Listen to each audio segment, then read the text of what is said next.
Hi guys, welcome back to the channel. Quick question for you. Has anyone actually answered the question, how often should I post my videos on YouTube?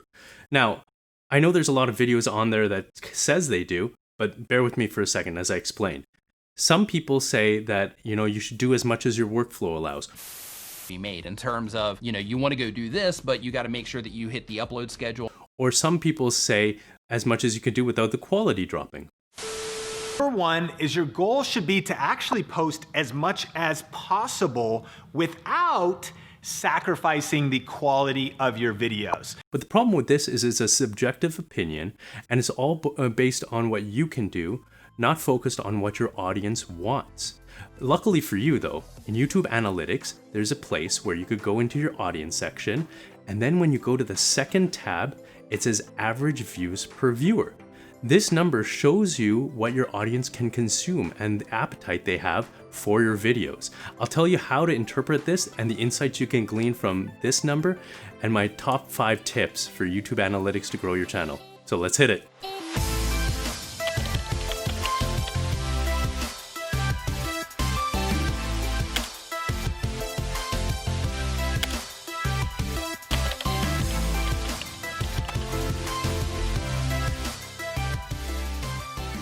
So thanks for tuning into the channel, guys. My name is Janaka and this is Too Lazy for Google.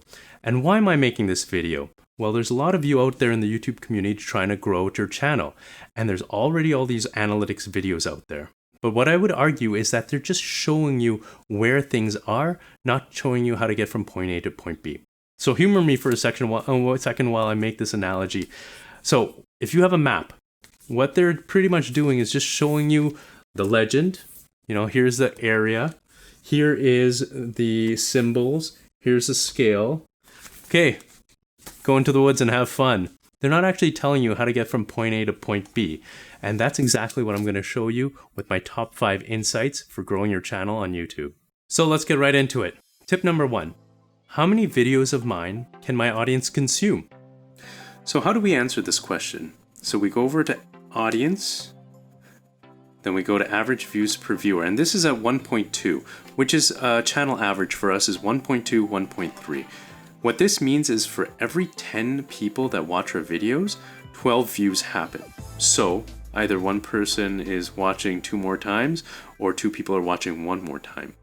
Now, if say your channel average views per viewer is say at 2.0, you might consider putting out more videos, but if that starts dropping, then you know that you don't really have the viewership ready to consume everything that you're sending out. So it might not be worth it necessarily if you're dropping your average views per viewer to put out more videos, because it might just be too much for your audience to consume. Okay, tip number 2. Where is my audience located? So this will be a quick one, and it's an easy one to find. So in the same tab, the audience tab, you can look down, and on the right side here, it says top countries. So 22.6% of our audience is from the States. And that really plays a big part into the next tip. Okay, tip number 3. When is the best time for me to upload my videos? So this is a really interesting question, and it's a hotly debated topic. My position and YouTube's product team also says that there is no best time to post your video. So stay with me on this one as I explain that you're playing the long game. Month after month, you'll see your viewership go up as your subscriber base increases. And again, the YouTube product team talks about it this way as well.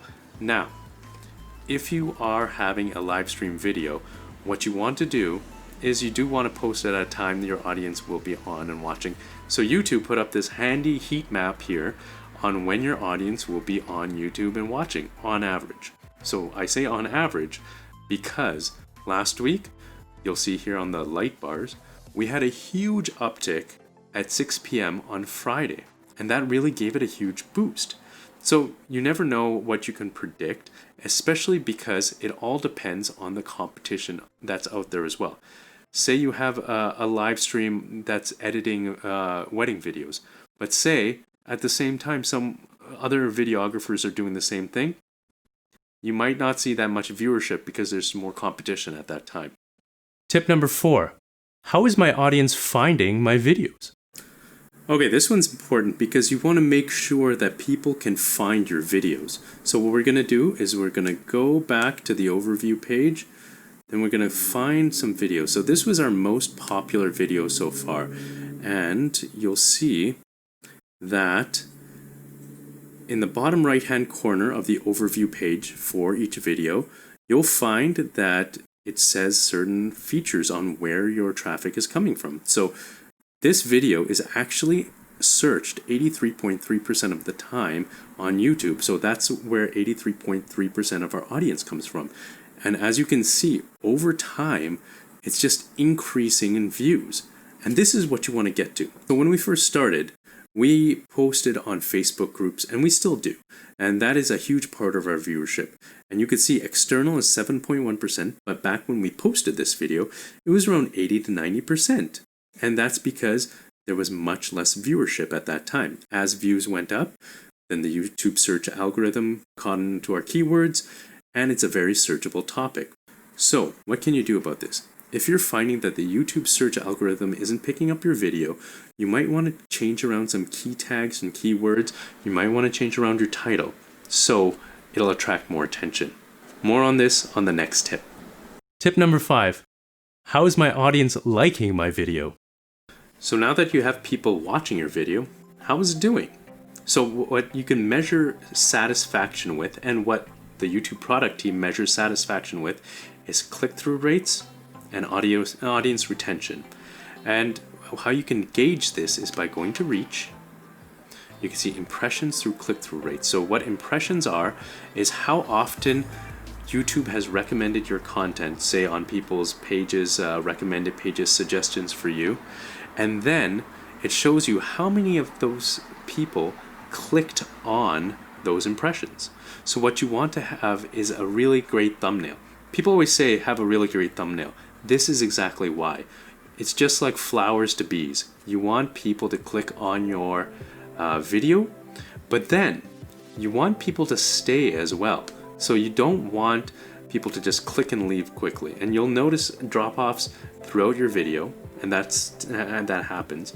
But what happens is if people drop off, say, in 40 seconds, then YouTube knows that it's just clickbaity. People aren't enjoying what they're seeing. So in that way, you want to deliver on what your video is about in your thumbnail. You don't want to overpromise and underdeliver, but you don't want to underpromise either, because you need people to click on it. So if you notice here, in impressions through click-through, we're at 9.7, and that's seen as pretty high.